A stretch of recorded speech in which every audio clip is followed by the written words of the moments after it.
नमस्कार। प्रादेशिक समाचार के साथ मैं पूनम किरकेट्टा। पहले मुख्य समाचार। मुख्यमंत्री हेमंत सोरेन आज 186 आयुष चिकित्सकों को सौंपेंगे नियुक्ति पत्र। योगा ऐप भी करेंगे लॉन्च। राज्य में अलग अलग घटनाओं में डैम और बंद खदानों में डूबने से 7 बच्चों की मौत। मुख्यमंत्री ने हादसों पर जताया शोक।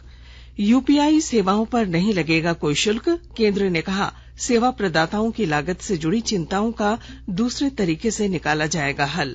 और राज्य ताइक्वांडो प्रतियोगिता में 9 स्वर्ण पदक जीतकर रांची की टीम ओवरऑल चैंपियन बनी। और अब समाचार विस्तार से। मुख्यमंत्री हेमंत सोरेन आज राज्य के 186 आयुष डॉक्टरों को नियुक्ति पत्र सौंपेंगे। रांची स्थित प्रोजेक्ट भवन में कार्यक्रम आयोजित किया जाएगा। इस दौरान मुख्यमंत्री योगा ऐप भी लॉन्च करेंगे। कार्यक्रम में स्वास्थ्य मंत्री बन्ना गुप्ता, स्वास्थ्य सचिव अरुण कुमार सिंह और आयुष के नोडल अधिकारी डॉक्टर भुवनेश प्रताप सिंह भी मौजूद रहेंगे।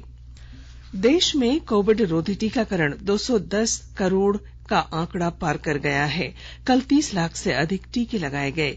केंद्रीय स्वास्थ्य मंत्रालय ने बताया है कि अब तक 102 करोड़ 20 लाख से अधिक लोगों को पहली डोज और 93 करोड़ 98 लाख से अधिक को दूसरी डोज लग चुकी है। मंत्रालय ने कहा कि पात्र श्रेणी के लोगों को 13 करोड़ 79 लाख से अधिक एहतियाती टीके लगाए गए हैं। राज्य के अलग अलग जिलों में हुई घटना में तालाब और डैम में डूबने से 7 बच्चों की मौत हो गई। हजारीबाग के मुफस्सिल थाना क्षेत्र स्थित मेरू के रेहदा डैम में डूबने से 3 बच्चों की मौत हुई। घटना के बारे में बताया जा रहा है कि तीनों बच्चे नहाने गए थे और इसी दौरान डूबने से यह हादसा हुआ। वहीं पलामू के सतबरवा प्रखंड अंतर्गत बंद पड़े गौरा माइंस के तालाब में डूबने से 3 बच्चों की मौत हो गई। पोंची पंचायत के इस बंद पड़े माइंस के तालाब से 2 बच्चों के शव निकाले गए। वहीं एक बच्चे के शव की तलाश जारी है। इधर कोडरमा के लोकाई गोसाई टोला स्थित तालाब में डूबने से एक बच्चे की मौत हो गई, जबकि 3 बच्चे एक दूसरे को पकड़कर सुरक्षित निकल आए। मुख्यमंत्री हेमंत सोरेन ने बच्चों की मौत पर शोक व्यक्त किया है।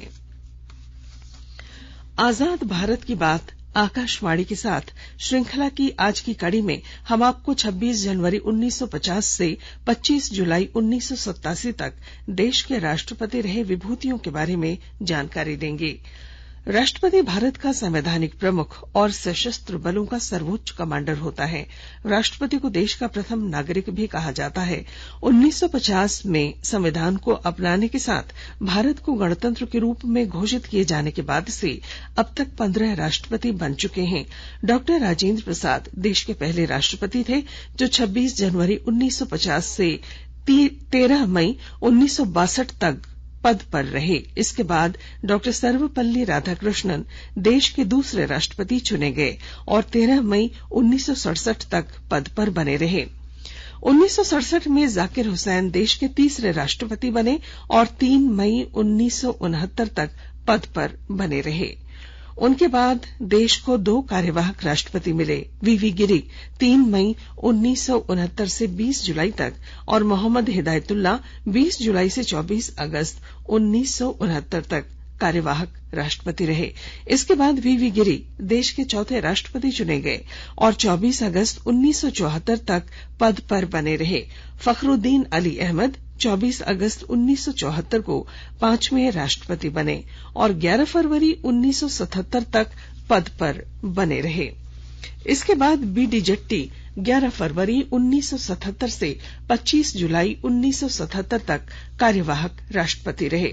नीलम संजीव रेड्डी 1977 से 6ठे राष्ट्रपति चुने गए और 25 जुलाई 1982 तक पद पर बने रहे। देश के 7वें राष्ट्रपति ज्ञानी जैल सिंह ने 1982 से 25 जुलाई 1987 तक कार्य किया। आज की कड़ी में बस इतना ही। दोपहर हम आपको देश के बाकी 8 राष्ट्रपतियों से रूबरू कराएंगे।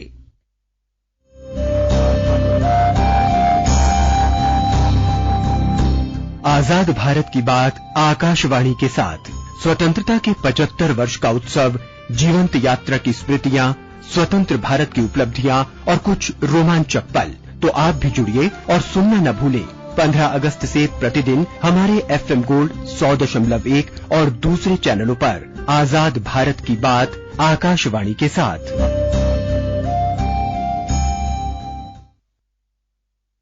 विश्वविद्यालय अनुदान आयोग ने भारत में उच्च शिक्षा संस्थानों में स्नातक और स्नातकोत्तर पाठ्यक्रमों में अंतर्राष्ट्रीय विद्यार्थियों के लिए प्रवेश और अतिरिक्त सीटों के लिए दिशा निर्देशों को मंजूरी दी है।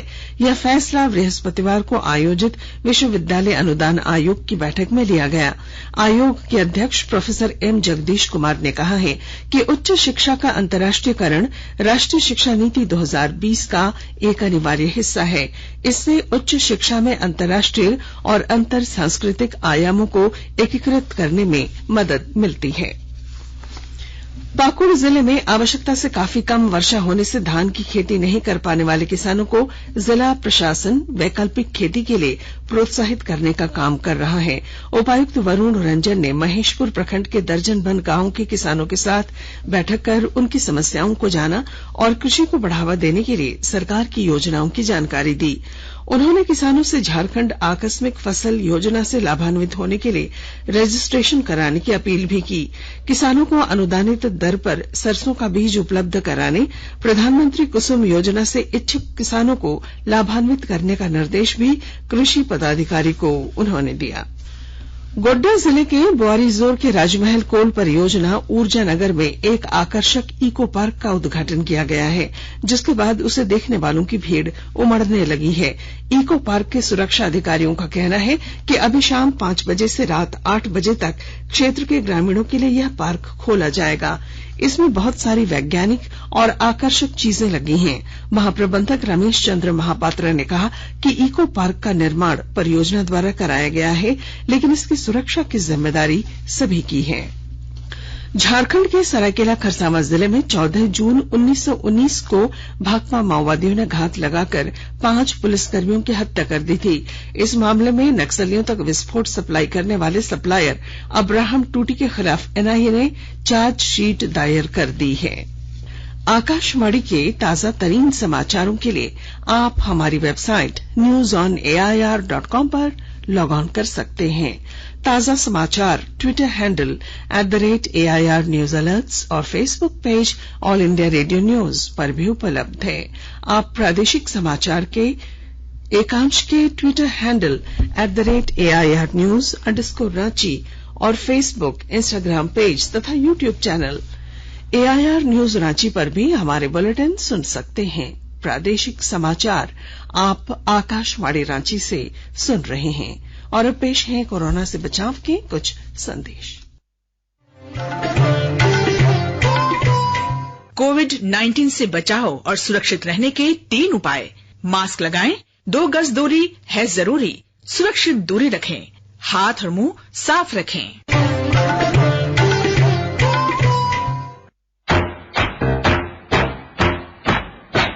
चलो मिलकर एक शुरुआत करें, चलो एक फैसला आज करें, मास्क नहीं तो टोकेंगे, कोरोना को रोकेंगे, चलो एक इरादा करते हैं, चलो एक इरादा करते हैं, मास्क नहीं तो टोकेंगे, कोरोना को रोकेंगे।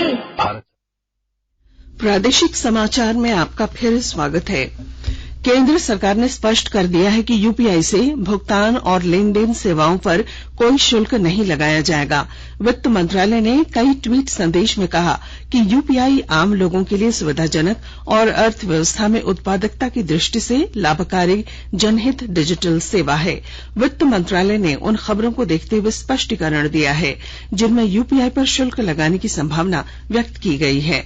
मंत्रालय ने कहा है कि सेवा प्रदाताओं की लागत से जुड़ी चिंताओं का हल दूसरे तरीके से निकाला जाएगा। मंत्रालय ने कहा कि सरकार ने पिछले वर्ष डिजिटल भुगतान व्यवस्था के लिए वित्तीय सहयोग उपलब्ध कराया था, इसे इस वर्ष भी जारी रखने की घोषणा की गई है। पाकुड़ में अवैध खनन की रोकथाम को लेकर उपायुक्त वरुण रंजन ने हिरणपुर और पाकुड़ प्रखंड के कई चेकनाका का औचक निरीक्षण किया।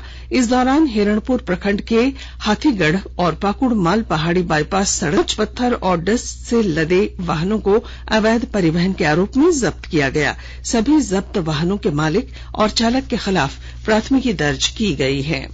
वर्ष 2022-23 श्रृंखला 2 के सॉवरेन गोल्ड बॉन्ड की बिक्री आज से शुरू होगी, जो शुक्रवार तक चलेगी। वित्त मंत्रालय ने बताया कि इस अवधि के दौरान स्वर्ण बॉन्ड का निर्गम मूल्य 5,197 रुपए प्रति ग्राम होगा। लोहरदगा जिले में हुई मूसलाधार बरसात और आंधी से जनजीवन प्रभावित हुआ है। पहाड़ी नदियों का पानी खेतों में भर जाने से सबसे ज्यादा नुकसान खेतों में लगी सब्जियों को हुआ है। विस्तृत ब्यौरे के साथ हमारे संवाददाता। लोहरदगा जिला में हुई मूसलाधार बरसात एवं आंधी से काफी नुकसान हुआ है। बारिश के कारण नदियां उफान पर हैं। पहाड़ी नदियों का पानी खेतों में भर जाने से किसानों के खेतों में सब्जियों को हुआ है अब हो गई है। खेतों में लगी धान की फसलें भी, कच्चे मकान ध्वस्त हो गए। आंधी में सैकड़ों पेड़ उखड़ गए, बिजली के खंभे गिर गए, जिसके कारण बिजली भी प्रभावित हुई है। भारी बारिश से जनजीवन भी अस्त व्यस्त हो गया है। बाजारों में वीरानगी छाई हुई है। लोग अपने घरों में रहने को विवश हैं। जिला प्रशासन द्वारा बारिश से हुए नुकसान का आकलन कराया जा रहा है। ग्रामीण क्षेत्रों में अंचल कार्यालय के कर्मी भ्रमण कर स्थिति का आकलन कर रहे हैं। वहीं पीड़ित परिवार के लोग परेशान हैं। लोगों को प्रशासन से काफी उम्मीदें हैं। लोगों का कहना है कि इस बरसात ने उन्हें काफी नुकसान पहुंचाया है। किसान सबसे ज्यादा परेशान है और किसानों का कहना है कि यदि समय से बारिश होती तो उन्हें काफी फायदा होता। गोपी कृष्ण कुंवर, आकाशवाणी समाचार, लोहरदगा। और अब मौसम। बंगाल की खाड़ी में बने निम्न दबाव का असर पूरे झारखंड में दिख रहा है। मौसम केंद्र के वैज्ञानिक अभिषेक आनंद ने बताया है कि 23 से 25 अगस्त तक राज्य में हल्के से मध्यम दर्जे की बारिश की संभावना है। इस दौरान कहीं कहीं गर्जन और वज्रपात भी हो सकता है। इसे देखते हुए मौसम केंद्र ने येलो अलर्ट जारी किया है।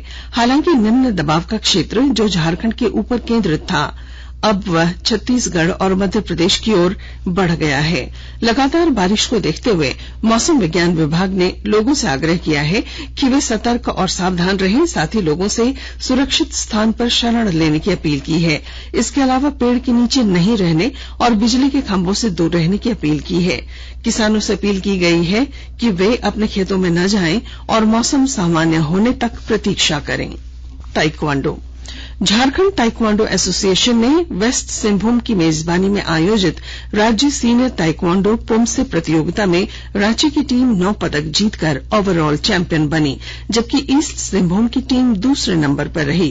रांची जिला टीम की ओर से अंडर 30 बालिका वर्ग में कौशाकी रमन, न्यू पुमसे अंडर 30 में सुमंती कुमारी, बालक वर्ग में अनुज उरांव, अंडर 40 में मोहम्मद जावेद, अंडर 50 पुरुष में इम्तियाज हुसैन, अंडर 30 पेयर में अनंत और कौशाकी, अंडर 30 टीम बालिका में तथ्या गौतम, प्रीतम कुमारी और SF खान, अंडर 30 पुरुष में मोहम्मद मुदस्सर, अविनाश राम और अशोक दास ने स्वर्ण जीता। पदक विजेताओं को कोच ताराकांत पटेल और संघ के महासचिव मिथिलेश कुमार सिंह ने बधाई दी है। क्रिकेट। भारत और जिम्बाब्वे के बीच 3 एकदिवसीय अंतर्राष्ट्रीय क्रिकेट मैचों की श्रृंखला का अंतिम मुकाबला आज हरारे में खेला जाएगा। भारत ने इस सीरीज में 2-0 की अजेय बढ़त ले रखी है। और अब अखबारों की सुर्खियां। राज्य से प्रकाशित होने वाले लगभग सभी अखबारों ने लगातार हो रही बारिश से नदी, तालाबों और डैमों के जलस्तर में वृद्धि को पहले पन्ने पर प्रकाशित किया है। प्रभात खबर ने लिखा है, आंधी पानी ने बढ़ाई परेशानी, 36 घंटे बाद भी शहर के कई हिस्सों में नहीं आई बिजली। वहीं दैनिक जागरण लिखता है, बिजली ने रुलाया, उपकरण ठप, पानी को भी तरसे लोग। हिंदुस्तान ने हाई कोर्ट के अधिवक्ता राजीव कुमार को कोलकाता से रांची लाकर ईडी ने की पूछताछ, इस खबर को पहले पन्ने पर दी है। दैनिक भास्कर ने लिखा है, किडनी ट्रांसप्लांट के लिए लालू यादव जाएंगे सिंगापुर, डॉक्टर्स ने दी मंजूरी। रांची एक्सप्रेस ने सीएम के हवाले से लिखा है, मुख्यमंत्री हेमंत सोरेन का बड़ा फैसला, गुमला में पत्थर गड़ी करने वालों पर दर्ज मामले लिए जाएंगे वापस। अंग्रेजी अखबार द टाइम्स ऑफ इंडिया और हिंदुस्तान टाइम्स ने दिल्ली के उप मुख्यमंत्री मनीष सिसोदिया के खिलाफ सीबीआई का लुकआउट सर्कुलर जारी करने की खबर को पहले पन्ने पर प्रकाशित किया है। और अब अंत में मुख्य समाचार। मुख्यमंत्री हेमंत सोरेन आज 186 आयुष चिकित्सकों को सौंपेंगे नियुक्ति पत्र। राज्य में अलग अलग घटनाओं में डैम और बंद खदानों में डूबने से 7 बच्चों की मौत। मुख्यमंत्री ने हादसों पर जताया शोक। यूपीआई सेवाओं पर नहीं लगेगा कोई शुल्क। केंद्र ने कहा सेवा प्रदाताओं की लागत से जुड़ी चिंताओं का दूसरे तरीके से निकाला जाएगा हल। और राज्य ताइक्वांडो प्रतियोगिता में 9 स्वर्ण जीतकर रांची की टीम ओवरऑल चैंपियन बनी। और इसके साथ ही आकाशवाणी रांची से प्रादेशिक समाचार का ये बुलेटिन समाप्त हुआ। नमस्कार।